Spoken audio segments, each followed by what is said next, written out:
Hello, I'm the nostalgia guy. Remember it so you don't have to. 30. I hate time.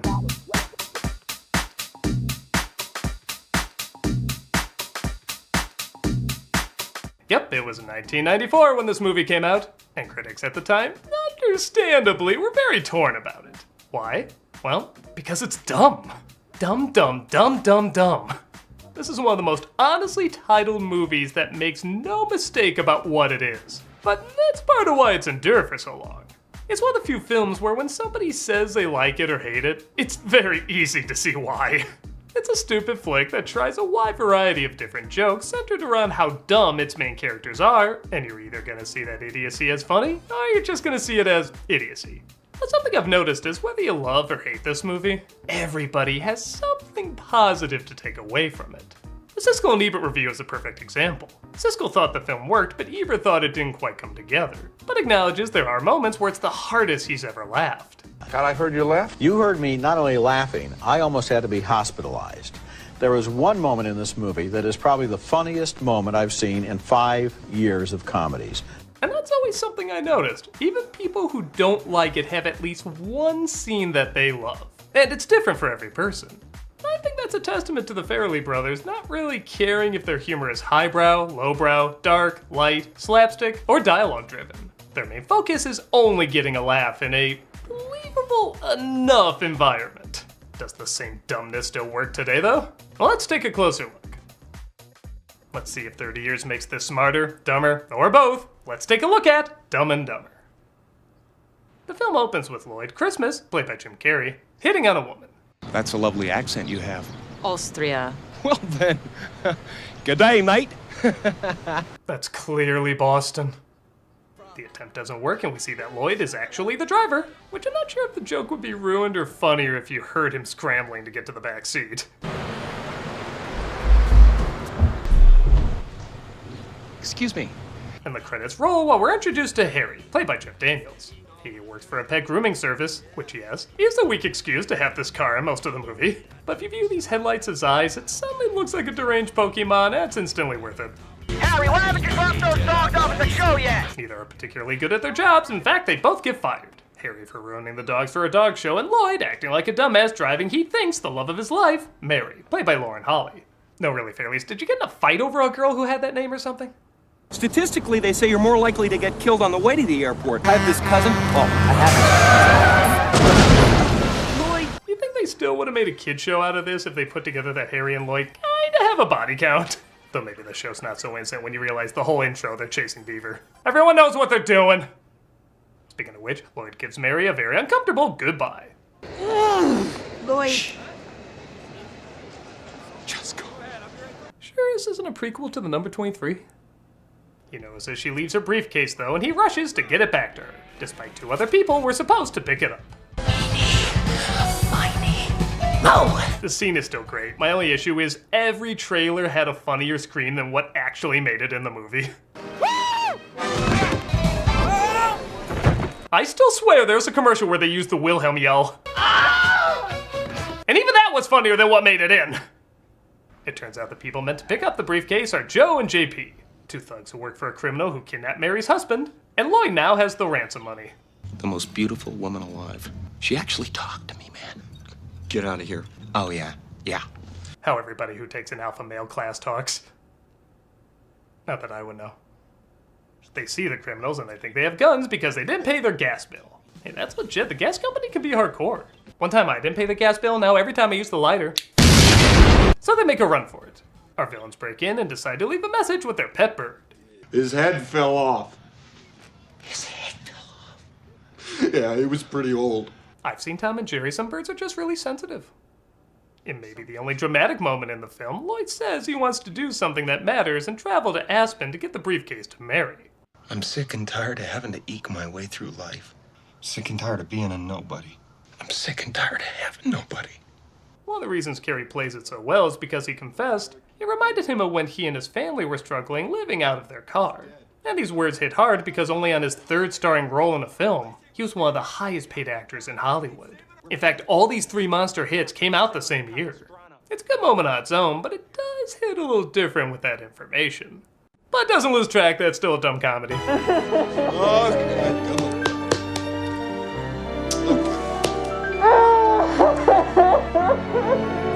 that's enough. I already made one movie creeper joke, though maybe Nigma could work here? They start on the road trip as Lloyd confesses to get a little extra money he sold their dead bird to a blind kid. And if you're wondering what scene made Ebert laugh so hard he embarrassed himself, this is the one. Can you say pretty bird? Pretty bird. Yes, pretty bird. Good to know the best don't shy away from their dark and twisted side. This parrot is no more! Harry accidentally spills some salt, so he literally throws a salt shaker over his shoulder, hitting some truckers who threaten him. Lloyd says he has a plan to get back at him he saw in a movie once. He tells the truckers they're sorry and want to buy them around, but tells the waitress the truckers are paying for Lloyd and Harry's meal. Alright, that's what he wants. Put these on there too. By the way, the movie they got that trick from? Pooh's Grand Adventure. The movie? They catch up to him half-mile down the road and slit his throat. Most violent scene ever animated. Which is funny because it sounds very similar to a scene in Something Wild, but Harry was there for that, he would have remembered. I'm not pulling over now. Harry's freaked out the truckers are gonna catch up, even when Lloyd has to pee, pissing in several beer bottles. This gets the attention of a state trooper, played by Harland Williams. And I'll admit, when I first saw this guy's comedy, I didn't really understand it. But years later, I love the hell out of it. He's an art comedian who experiments and tries anything once, making his reactions very unexpected. You'd think when he drinks this beer bottle full of piss, he's gonna spit it out or scream or have some sort of big reaction. But instead, we get a dolphin having a stroke. I don't know what that is, but it's great on rewatches. Get the hell out of here. He lets him go, and Lloyd has a daydream about meeting up with Mary again. It's about how you would think a daydream from this character would go. Even this scene, odd to say, doesn't seem weird for this character. But the fantasy suddenly being taken over by a kung fu movie where the staff all wants to hit on his woman? That's the kind of bonkers that needs to be preserved.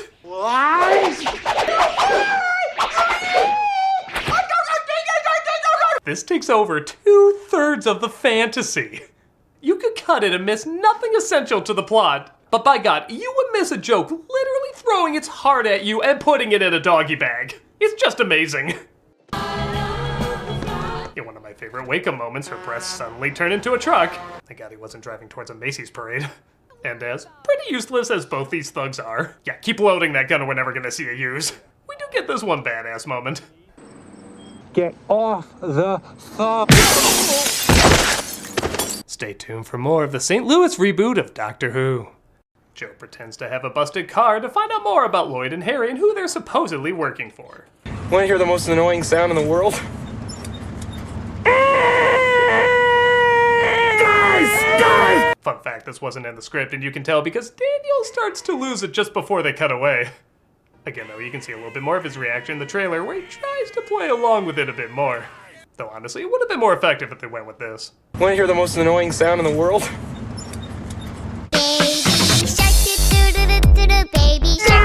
Guys! When Joe figures out they're not with anybody, they're just incredibly dumb. He plans to poison them, but Harry and Lloyd accidentally end up poisoning him instead. Don't worry, I know CPR. Out with the bad air. In with the good. It's okay! I'm a lifeguard! Joe ends up kicking the bucket, but that doesn't stop their trip, as they make their way to a gas station when Lloyd bumps into the trucker they scammed earlier. Harry accidentally saves him, though, just in time for me to get a good look at one of my personal favorite jokes. I mean, okay, it's not an amazing joke. No, it's literally what's written under it. Lloyd takes over driving, taking him several miles in the wrong direction, resulting in this great line. I expected the Rocky Mountains to be a little rockier than this. Well, these Rocky Mountains are the actual height of Rocky. Harry is pissed because they have no money left, so he leaves Lloyd behind. Lloyd sells the car to a kid with a scooter, though, and they're back on track. Harry has to go to the bathroom, though, despite them trying to save on gas. Just go, man. Oh, that sure is warm. Another successful Amazon delivery. They make it to Aspen, growing closer than they've ever been. But they realize when they get there, they have no idea where Mary is. They finally find out, though, that the briefcase is filled with tons of money. We borrow a few bucks, just a small loan from the briefcase, and we find ourselves some reasonable lodgings. Oh, come on, you can take out more from Carrie's paycheck.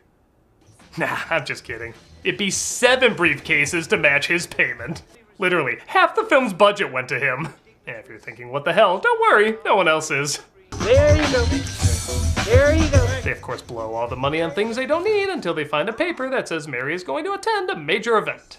I'm not sure how the Fairleys keep finding the most beautifully ugly tuxes in film, but they've proven to be almost as iconic as quoting other iconic lines in a new iconic way. I'd like to eat her liver with some farver beans and a nice bottle of Chianti. Scarier than anything in Hannibal. They see Mary as helping an endangered type of owl, naturally leading to this line. Nice set of hooters you got there. The owls, they're beautiful. He had to do that in front of Terry Garr. She originated that joke. And Harry is supposed to build Lloyd up, but ends up falling for her instead. We successfully mated a bulldog with a shih tzu. We called it a bullshit. Colonel Chamberlain, everybody. I think everybody knew something like this was coming. Boy, this party really died. He had just one day until retirement from Hogwarts. Seriously, this film really likes its dead birds. Harry says Mary's gonna meet up with Lloyd at a different location while he spends the day with her instead. There's been some family problems, but I don't want to bore you with those. I'd rather lead you on thinking you have a chance while my husband's life hangs in the balance. Yeah, okay, not everything gels together in this. Oh, look, Frost. You wouldn't happen to have a cup of warm water, would you? Yet he's still a more convincing dud than Ezekiel Sims.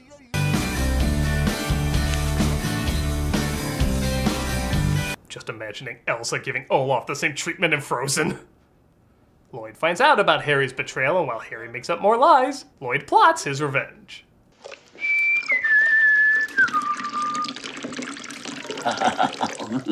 Okay, so I've made it clear in the past, I'm not the biggest fan of fart jokes or shit jokes or stuff like that, but there are a few that just slay me.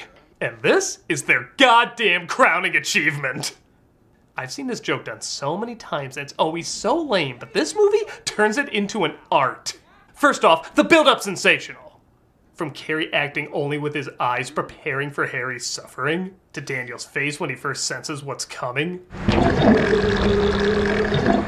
to the amazing sound design, I swear replicating bubbling turmoil in a liquid hydrogen bomb. All building up to this comic nirvana.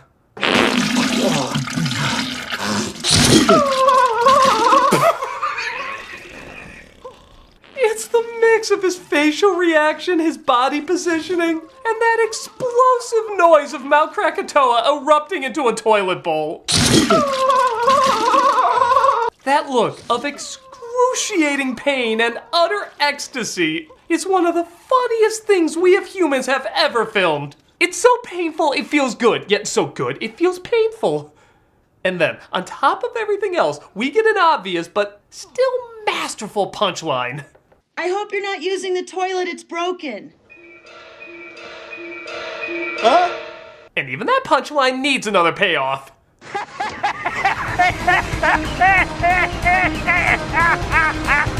I don't care what any film historian says, this stupid scene has layers. And people who love the craft of comedy should be studying it for years. I say without the tiniest bit of irony or sarcasm, I literally did this entire review just so I could talk about this one scene. If scientists ever do a study of comedically perfect moments, this has to be in the top 10. Don't look at me, it's just science! Not that this scene needs another topper, but this is also a pretty funny callback. The blind Rhode Island boy who was duped into buying a dead parakeet. I just thought he was real quiet. It's that one guy who's waving like, he can't see me, he's blind. God, I love it when a good comedy has no conscience. Lloyd drops by unannounced and tells Mary about the briefcase. So she agrees to go with him back to the hotel to pick it up. Here he practices his confession of love to Mary, saying she makes him feel like a schoolboy. I feel like a schoolboy again. A schoolboy who desperately wants to make sweet, sweet love to you. I chip off my childhood accident for you. It doesn't work as well in person, though. Mary?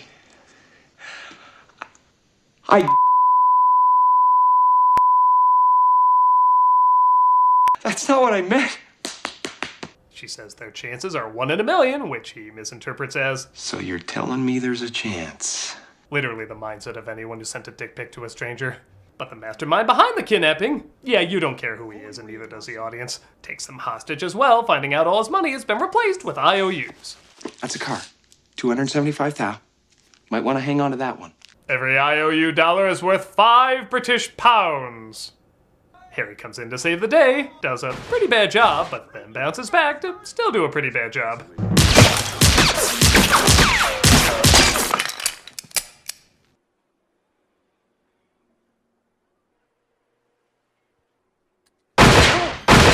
But it turns out the stranger at the gas station was an FBI agent, thus Mary is reunited with her husband, leading to this dark as hell scene. Lloyd. Huh? No, really, this might be the most demented character Carrie's ever played. They walk back home when they're approached by a bus full of bikini models, looking for 2 oil boys to grease them up before their competition. You are in luck. There's a town about 3 miles that way. I'm sure you'll find a couple guys there. It's pretty well known the original ending had them getting on the bus, but Jim Carrey refused to shoot it because he said their characters would be too stupid to do that. You'll have to excuse my friend. The town is back that way. On the one hand, that is kind of an asshole thing to do, not even shoot the original version as an option. I mean, he's the actor, not the director, and for what he's getting paid, he probably should have shot the alternate take too. On the other hand, he was right, that ending sucks, and this one's far better. Don't worry, we'll catch our break too. Just gotta keep our eyes open. I'll compromise and say your douchiness knew what it was talking about. And that was Dumb and Dumber. I'm not gonna lie, it's actually a little funnier than I remember it. I think like anybody, I'm gonna find some jokes that don't work, and there are plenty of moments that don't tie together that well. But with the exception of maybe fourth wall jokes, and even then the something wild joke kinda counts, they try every type of humor I can think of in this. Again, within the limits of the reality they created. There's so many quotable lines and funny moments I didn't even have time to mention here, and most of them do get a lot funnier the more you watch them. Even when they feel desperate, there's just such a going for broke attitude and joy of performance that felt throughout the entire thing. Whether it's one of the straight men or antagonists or over-the-top leads, everybody does their part with complete conviction, trying their best to make the joke work. Harry and Lloyd go back and forth between being likable and unlikable, and both work because the characters are usually too dumb to tell which is which. There's no moral or ethical conflict to be analyzed, it's just 2 idiots being 2 idiots. And when it's this team at this time bringing these 2 idiots to life, everybody can find at least one moment both so dumb yet so funny to walk away with. I'm the nostalgia critic guy, remember? So you don't have to. Want to hear the most annoying sound in the world? Head on, apply directly to the forehead. Head on, apply directly to the forehead.